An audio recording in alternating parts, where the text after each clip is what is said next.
ओम शांति। दिनांक 28 फरवरी 2025। बाप दादा के साकार मधुर महावाक्य।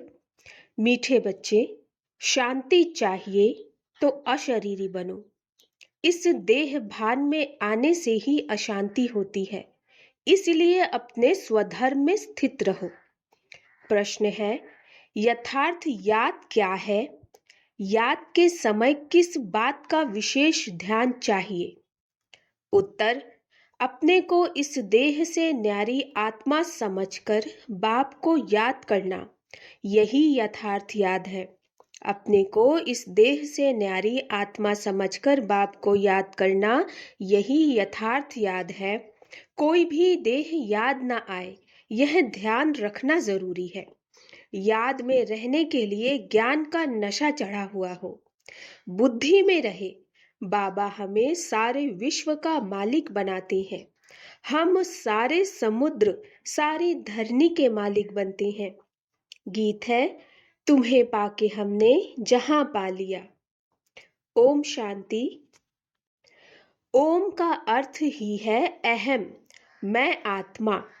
मनुष्य फिर समझते ओम माना भगवान, परंतु ऐसे है नहीं। ओम माना मैं आत्मा, मेरा यह शरीर। कहते हैं ना ओम शांति। अहम आत्मा का स्वधर्म है शांति। आत्मा अपना परिचय देती है। मनुष्य भल ओम शांति कहते हैं, परंतु ओम का अर्थ कोई भी नहीं समझते। ओम शांति अक्षर अच्छा है। हम आत्मा है, हमारा स्वधर्म शांत है। हम आत्मा शांति धाम की रहने वाली हैं। कितना सिंपल अर्थ है, लंबा चौड़ा कोई गपोड़ा नहीं।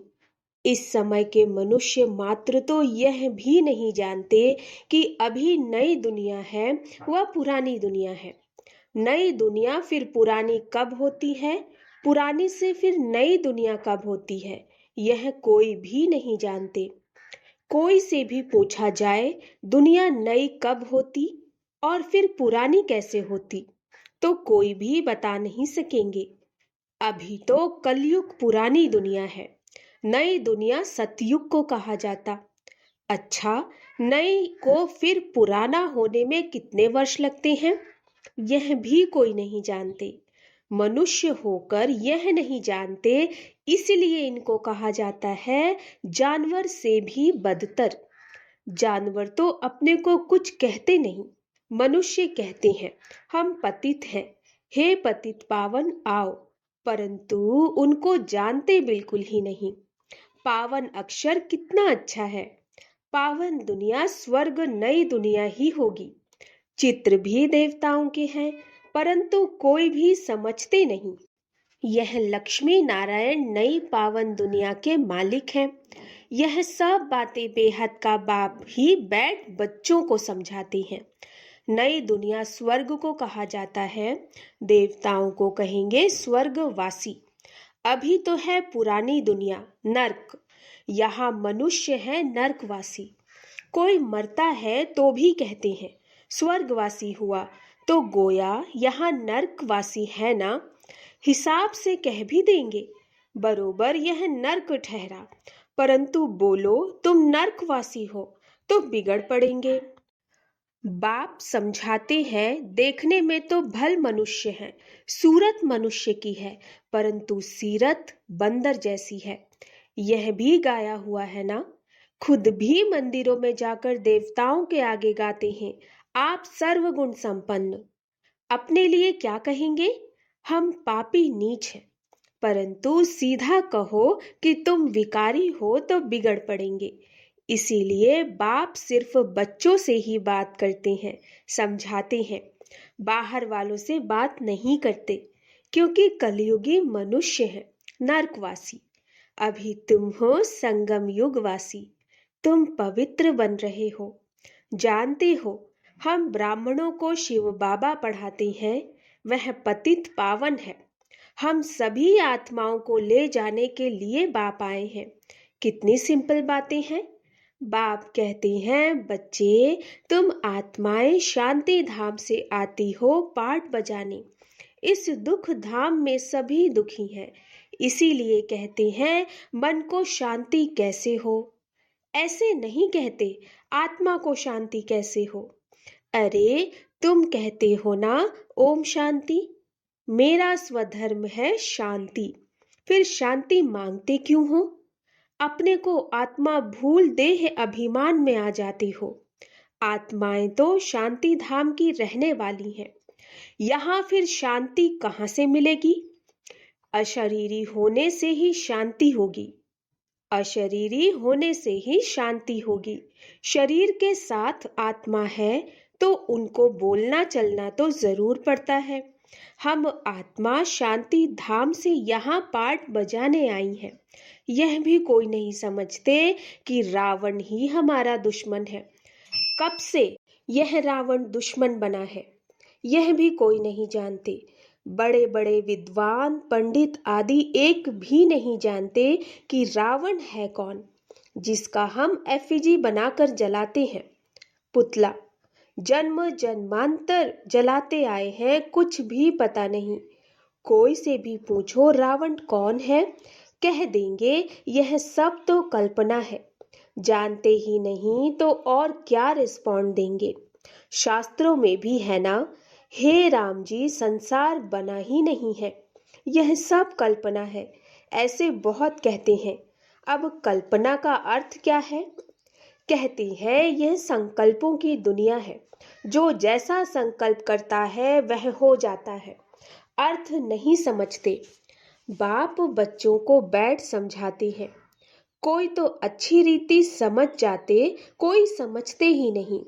जो अच्छी रीति समझते हैं उनको सगे कहेंगे, और जो नहीं समझते हैं वह लगे अर्थात सौतेले हुए।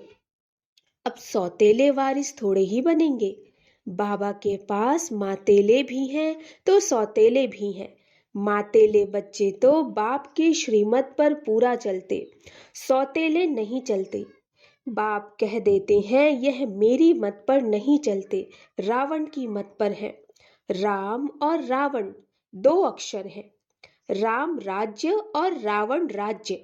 अभी है संगम। बाप समझाते हैं यह सब ब्रह्मा कुमार कुमारियां शिव बाबा से वर्षा ले रहे हैं, तुम लेंगे, श्रीमत पर चलेंगे। तो कहते हैं कौन सी मत। बाप श्रीमत देते हैं कि पवित्र बनो। कहते हैं हम पवित्र रहें, फिर पति न माने तो मैं किसकी मानूं। वह तो हमारा पति परमेश्वर है, क्योंकि भारत में यह सिखलाया जाता है कि पति तुम्हारा गुरु ईश्वर आदि सब कुछ है। परंतु ऐसा कोई समझते नहीं है। उस समय हाँ कर देते, मानते कुछ भी नहीं, फिर भी गुरुओं के पास मंदिरों में जाते रहते हैं। पति कहते हैं तुम बाहर मत जाओ, हम राम की मूर्ति तुमको घर में रख कर देते हैं, फिर तुम अयोध्या आदि में क्यों भटकती हो। तो मानती नहीं। यह है भक्ति मार्ग के धक्के। वह जरूर खाएंगे, कभी मानेंगे नहीं। समझते हैं वह तो उनका मंदिर है। अरे तुमको याद राम को करना है कि मंदिर को, परंतु समझते नहीं। तो बाप समझाते हैं भक्ति मार्ग में कहते भी हो, हे भगवान आकर हमारी सद्गति करो, क्योंकि वह एक ही सर्व का सद्गति दाता है। अच्छा वह कब आते हैं यह भी कोई नहीं जानते। बाप समझाते हैं रावण ही तुम्हारा दुश्मन है। रावण का तो वंडर है जो जलाते ही आते हैं, लेकिन मरता ही नहीं। रावण क्या चीज है यह कोई भी नहीं जानते। अभी तुम बच्चे जानते हो हमको बेहद के बाप से वर्षा मिलता। शिव जयंती भी मनाते हैं, परंतु शिव को कोई भी जानते नहीं। गवर्नमेंट को भी तुम समझाते हो। शिव तो भगवान है, वही कल्प कल्प आकर भारत को नर्कवासी से स्वर्गवासी, बैगर से प्रिंस बनाते हैं, पतित को पावन बनाते हैं। वही सर्व के सद्गति दाता है। इस समय सभी मनुष्य मात्र यहाँ है, क्राइस्ट की आत्मा भी कोई न कोई जन्म में यहाँ है। वापस कोई भी जा नहीं सकते, वापस कोई भी जा नहीं सकते। इन सब की सद्गति करने वाला एक ही बड़ा बाप है। वह आते भी भारत में है। वास्तव में भक्ति भी उनकी करनी चाहिए जो सद्गति देते हैं। वह निराकार बाप यहाँ तो है नहीं, उनको हमेशा ऊपर समझकर याद करते हैं। कृष्ण को ऊपर नहीं समझेंगे और सभी को यहाँ नीचे याद करेंगे। कृष्ण को भी यहाँ याद करेंगे। तुम बच्चों की है यथार्थ याद। तुम अपने को इस देह से न्यारा आत्मा समझकर बाप को याद करते हो। बाप कहते हैं तुमको कोई भी देह याद नहीं आनी चाहिए। यह ध्यान जरूरी है। तुम अपने को आत्मा समझ बाप को याद करो।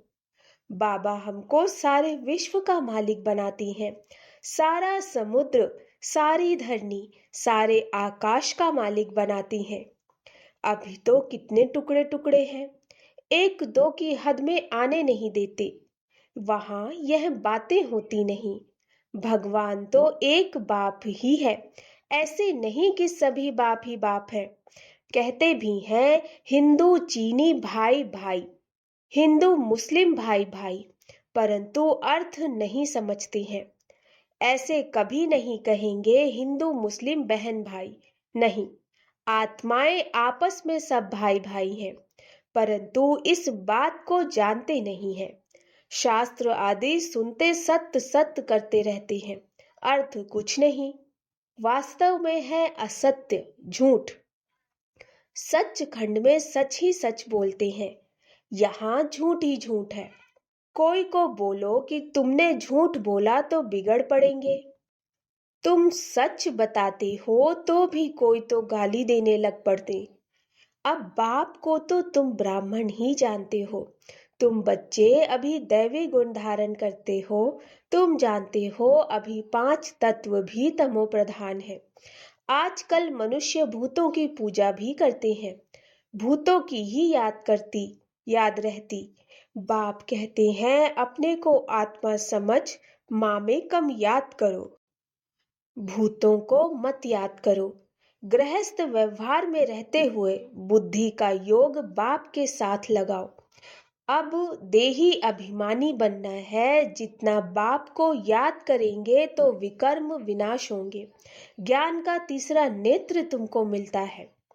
अभी तुमको विकर्माजीत बनना है। वह है विकर्माजीत संवत, यह है विकर्मी संवत। तुम योग बल से विकर्मों पर जीत पाते हो। भारत का योग तो मशहूर है, मनुष्य जानते नहीं है। सन्यासी लोग बाहर में जाकर कहते हैं कि हम भारत का योग सिखलाने आए हैं। उनको तो पता ही नहीं यह तो हठ योगी है। वह राजयोग सिखला न सके। तुम राज ऋषि हो। वह है हद के सन्यासी, तुम हो बेहद के सन्यासी। रात दिन का फर्क है। तुम ब्राह्मणों के सिवाय और कोई भी राजयोग सिखला न सके। यह है नई बातें, नया कोई समझ न सके। इसीलिए नए को कभी अलाउ नहीं किया जाता। यह इंद्र सभा है ना, इस समय है सब पत्थर बुद्धि। सतयुग में तुम बनते हो पारस बुद्धि। अभी है संगम। पत्थर से पारस सिवाय बाप के कोई बना न सके। तुम यहाँ आते हो पारस बुद्धि बनने के लिए। बरोबर भारत सोने की चिड़िया था ना। यह लक्ष्मी नारायण विश्व के मालिक थे ना। यह कभी राज्य करते थे, यह भी किसको पता थोड़े ही है। आज से 5000 वर्ष पहले इन्हों का राज्य था। फिर यह कहाँ गए, तुम बता सकते हो। 84 जन्म भोगे, अभी तमो प्रधान है, फिर बाप द्वारा सतो प्रधान बन रहे हैं। तत्त्वम, यह नॉलेज सिवाय बाप के साधु संत आदि कोई भी दे न सके। वह है भक्ति मार्ग, यह है ज्ञान मार्ग। तुम बच्चों के पास जो अच्छे अच्छे गीत हैं उन्हें सुनो तो तुम्हारे रोमांच खड़े हो जाएंगे। खुशी का पारा एकदम चढ़ जाएगा। फिर वह नशा स्थायी भी रहना चाहिए। यह है ज्ञान अमृत। वह शराब पीते हैं तो नशा चढ़ जाता, यहाँ यह तो है ज्ञान अमृत। तुम्हारा नशा उतरना नहीं चाहिए, सदैव चढ़ा रहना चाहिए। तुम इन लक्ष्मी नारायण को देख कितने खुश होते हो। जानते हो हम श्रीमत से फिर श्रेष्ठाचारी बन रहे हैं। यहाँ देखते हुए भी बुद्धि योग बाप से और वर्षे में लगा रहे। अच्छा, मीठे मीठे सिकिलधे बच्चों प्रति मात पिता बाप दादा का याद प्यार और गुड मॉर्निंग। रूहानी बाप की रूहानी बच्चों को नमस्ते। हम रूहानी बच्चों की रूहानी मात पिता बाप दादा को नमस्ते नमस्ते नमस्ते। गुड मॉर्निंग बाबा। धारणा के लिए मुख्य सार, विकर्माजीत बनने के लिए योग बल से विकर्मों पर जीत प्राप्त करनी है। यहाँ देखते हुए बुद्धि योग बाप और वर्षे में लगा रहे। दूसरा, बाप के वर्षे का पूरा अधिकार प्राप्त करने के लिए मातेला बनना है। एक बाप की ही श्रीमत पर चलना है। बाप जो समझाती है वह समझकर दूसरों को समझाना है। वरदान, दिव्य बुद्धि की लिफ्ट द्वारा तीनों लोकों का सैर करने वाले सहजयोगी भव। दिव्य बुद्धि की लिफ्ट द्वारा तीनों लोकों का सैर करने वाले सहजयोगी भव। संगम युग पर सभी बच्चों को दिव्य बुद्धि की लिफ्ट मिलती है। इस वंडरफुल लिफ्ट द्वारा तीनों लोकों में जहां चाहो वहां पहुंच सकते हो। सिर्फ स्मृति का स्विच ऑन करो तो सेकंड में पहुंच जाएंगे, और जितना समय जिस लोक का अनुभव करना चाहो उतना समय वहां स्थित रह सकते हो। इस लिफ्ट को यूज करने के लिए अमृत वेले केयरफुल बन स्मृति के स्विच को यथार्थ रीति से सेट करो। इस लिफ्ट को यूज करने के लिए अमृत वेले केयरफुल बन स्मृति के स्विच को यथार्थ रीति से सेट करो। अथॉरिटी होकर इस लिफ्ट को कार्य में लगाओ तो सहज योगी बन जाएंगे, मेहनत समाप्त हो जाएगी। स्लोगन, मन को सदा मौज में रखना यही जीवन जीने की कला है। मन को सदा मौज में रखना यही जीवन जीने की कला है। अव्यक्त इशारे, एकांत प्रिय बनो, एकता और एकाग्रता को अपनाओ।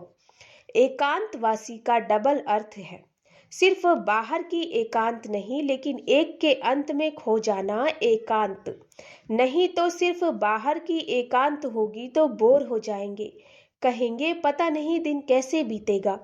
लेकिन एक बाप के अंत में खो जाओ, जैसे सागर के तले में जाने से तो फिर कितना खजाना मिलता है, ऐसे एक के अंत में चले जाओ, अर्थात बाप से जो प्राप्तियां हुई हैं उनमें खो जाओ। अच्छा, ओम शांति।